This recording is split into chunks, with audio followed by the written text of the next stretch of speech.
Killed you, motherfucker. You crazy? I don't know the fuck you think they play with. I don't play no motherfucking games. I fucked you up, motherfucker. I fucked you up. I play no motherfucking games.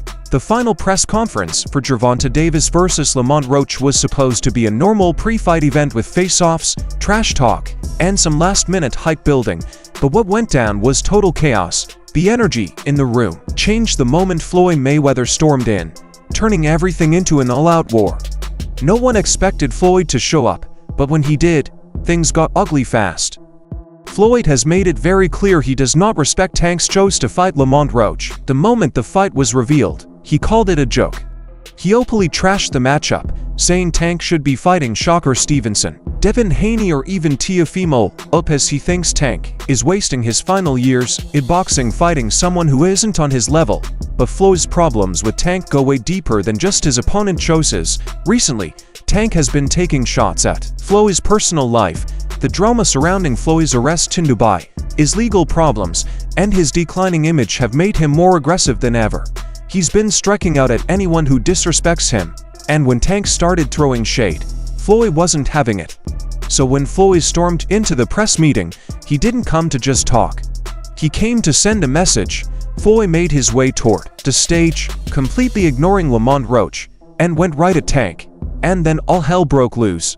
Floyd started yelling at Tank, calling him rude and ungrateful. Tank fired right back, standing up from his chair and stepping toward Floyd. That's when security had to rush.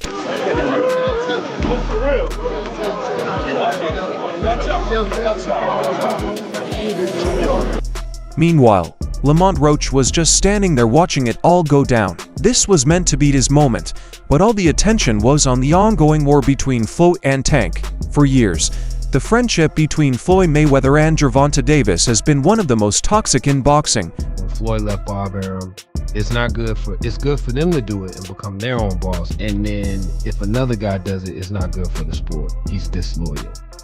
And what's wrong with Tank saying he want to be his own boss? And honestly, I've been there. The relationship between them two is very toxic.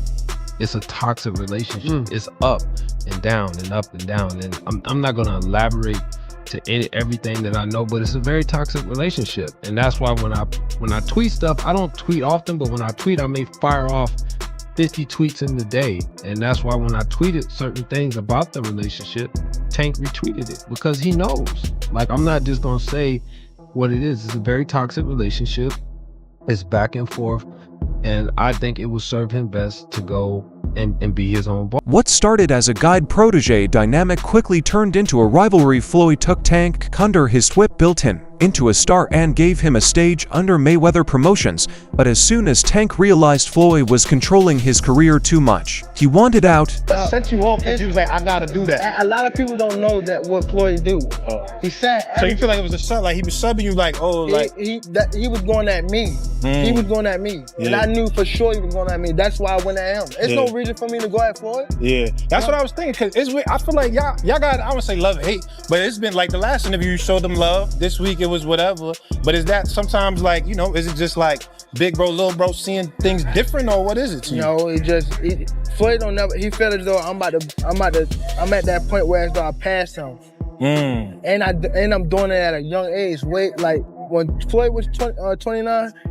You'll see, bro. Yeah. That deal that I'm talking about? Yeah. Oh, that's a part of it. He don't know about that yet. But that's bigger than his deal.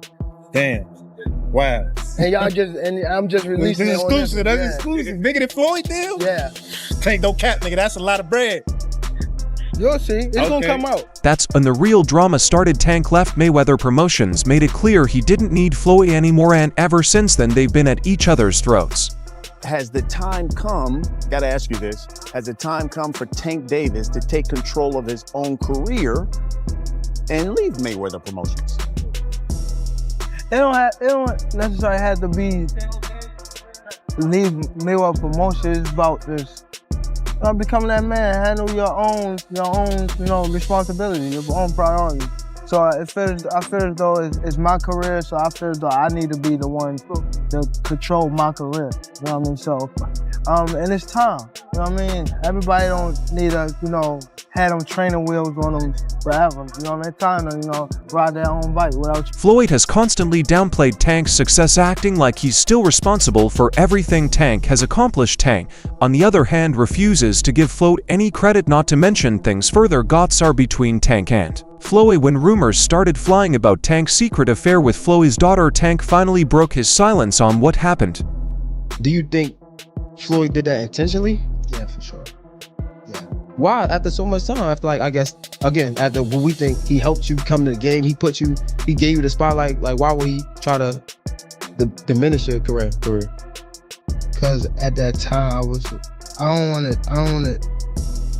don't want to go too deep into it, because I don't want to bring him up. But it was somehow that they were saying I was messing with his daughter off of the fact that she kept Snapchat. Okay. Kept hitting him with Snapchat. So he sent it to Floyd, and Floyd bugged out. Okay. So that's what made it like. And you think that was a downfall of your career? I mean, y'all. No, it was a relationship, not downfall. career. Yeah, it was. Relationship. Yeah, it wasn't a downfall of my career. I mean, my our relationship, because it was more things that he was doing. Like, He scheduled a fight, I think. Now with all the drama, it's easy to forget there's an actual fight going. Gervonta Davis versus Lamont Roach might not have the same hype as some of Tank's other fights, but for Roach this is the biggest opportunity of his life. Roach has been grinding for years, working his way up through the rankings, while Tank has been living in the spotlight. The two fighters have a history in the amateurs, and Tank has beaten Roach every single time they fought, but Roach believes this time is different. We fought twice in the same tournament, so yeah, we fought in the Junior Olympics, in the regionals, and we fought in the nationals. Okay. You fought in the regionals and then fought again in the nationals? Yeah, so we fought in the regionals in Baltimore, in his hometown. It was a close fight. Obviously, I thought I won. There was like an incident where a point got taken from both of us, and it only should have been him, or whatever the case may be. And we sent the tape to USA Boxing, and USA Boxing sent us an at-large bid to go to the nationals. Oh, that's what's up. Yeah, and then they put us on two different sides of the bracket, and we met up in the championship. And he took it again. Yeah, he won a close fight, and I Too thought close. I won that one too. One of the biggest storylines going into this fight is that Tank is retiring after 2025. 25 is at the next year. I'm out of it. After our second fight. You're out of it? Yeah, Care to elaborate on that? out of the sport. After our second fight. Nah, no, I'm gonna win, bro. Nah, I could tell you my fights. He's made it clear that his time in boxing is almost up, and that's why people aren't happy with his fight picks. I know Lamont Roach, but when you look at Shakur Stevenson, when you're looking at these other fighters that he should really be fighting, he don't want to do them fights. He wants to retire. Yeah. So don't come and but don't come and come at me. Yeah.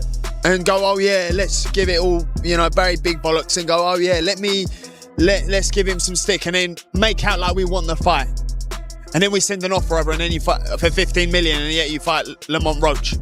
Don't do all that. Do you know what I mean? It was a real offer. That was true then. It was a real offer. We offered. I said, listen, you keep talking my promoter's gonna get back to you in 48 hours. 50 minutes. Initial offer sent over. But was it Unquell didn't let him out to play? His boss didn't let him out. That's it. So he wants to talk about 50 million. First offer. There was room to negotiate. Of course there was. But he's an idiot. I don't even know if he knows what negotiating means.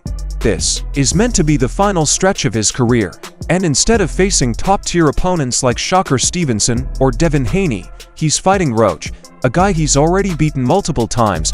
The fact that Lamont Roach is as familiar with Tank Davis as he is, it goes beyond them fighting in the amateurs. They've spent time in camp together. He's been around Tank. He's seen Tank up close and personal, whether he's in the ring with them or not.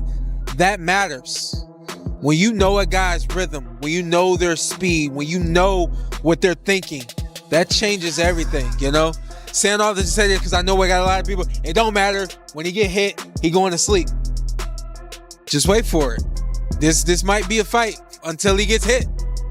And again, he's tasted that before. So if he gets hit and he doesn't go away, we got a fighter in our hands, you know? I think it's a good fight. I think that there's better fights for Tank Davis, but this is a good fight. There's also a bigger worrying at play. Some people are questioning if Tank still has the same fire for boxing. Why are you retiring? What changed? What made this shit trash, garbage? If you got the opportunity to sign a prospect for GTD, who will be? Gervonta, something should have happened during the time, because when I saw you at the Frank Martin press conference, it looked like you were like the talks about retirement was not even discussed at this moment, and now it's something you keep on repeating. Is it just because obviously what you've done through boxing since you were a kid and everything? Where's Calvin Ford? Is Calvin Ford or Leonard Edelby? Usually they're around to. You think you might be gaining love for it though? You never know. Like you say, you got to walk today.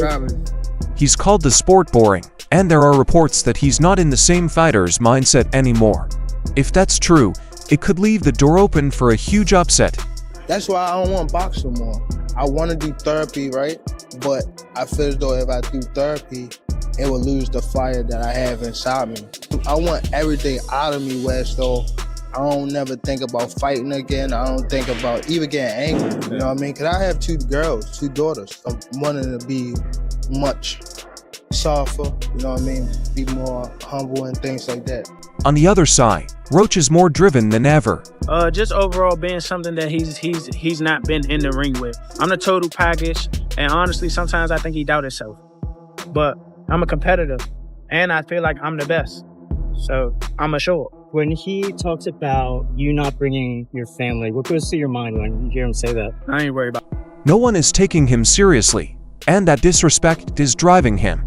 He's been training like a man obsessed, knowing that if he pulls off the upset, his entire career changes overnight. He says he's the most skilled fighter Tank has ever faced, and he's been training like a man possessed to finally get revenge.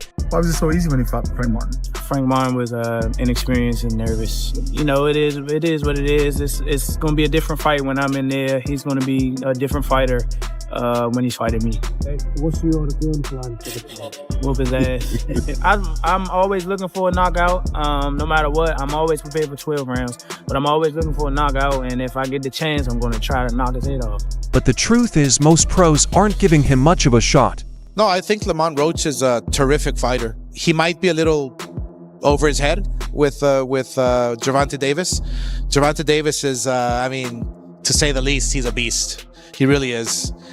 He's a tremendous fighter. He's a dedicated fighter when it comes to training and fighting and making sure that he's in optimal conditions when he steps inside that squared circle. It's going to be a tough night for Roach, but you can never count him out.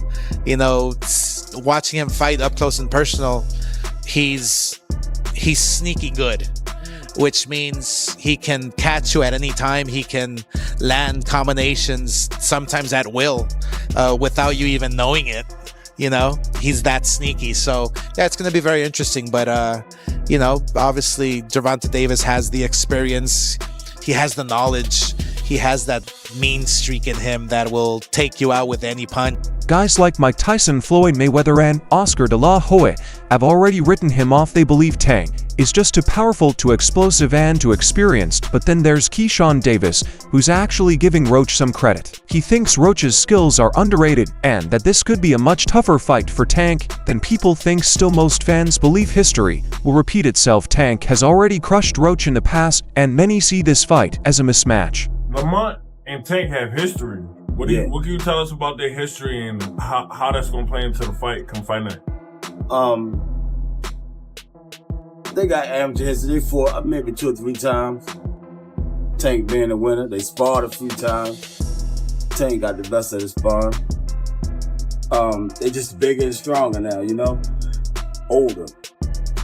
Now, it's some word out there that Lamont say You know, he got some film that don't make Tank look too good. What could that? How could that affect, you know, the outcome on December 14th? Shit, man. Tank last 4 or 5 opponents all had film like about how they beat him up in sparring. If that's the case, that shit happens. But fight night, we all know the outcome. That's why there's so much criticism surrounding this fight. People wanted Tank to take on a bigger name for one of his last fights. What started as a simple title defense has turned into a full-blown show. Floyd Mayweather's wild press conference invasion only added fuel to the fire, making this fight even more personal for Tank. The beef between him and Floyd is still alive and the tension is at an all-time high, but at the end of the day this fight will come down to one thing: can Roach do the impossible? Or will Tank prove once again why he's levels above? No matter what happens, one thing is clear: this fight is way more than just another title defense. It's a war between Tank and his enemies. Tank and Floyd, and Tank and the expectations surrounding his retirement. So that's all from today's video. If you enjoy it, remember to leave a like, subscribe, and ring that bell icon so you never miss our future videos. And don't forget to share your thoughts in the comments section. Stay tuned, and we will catch you in the next video.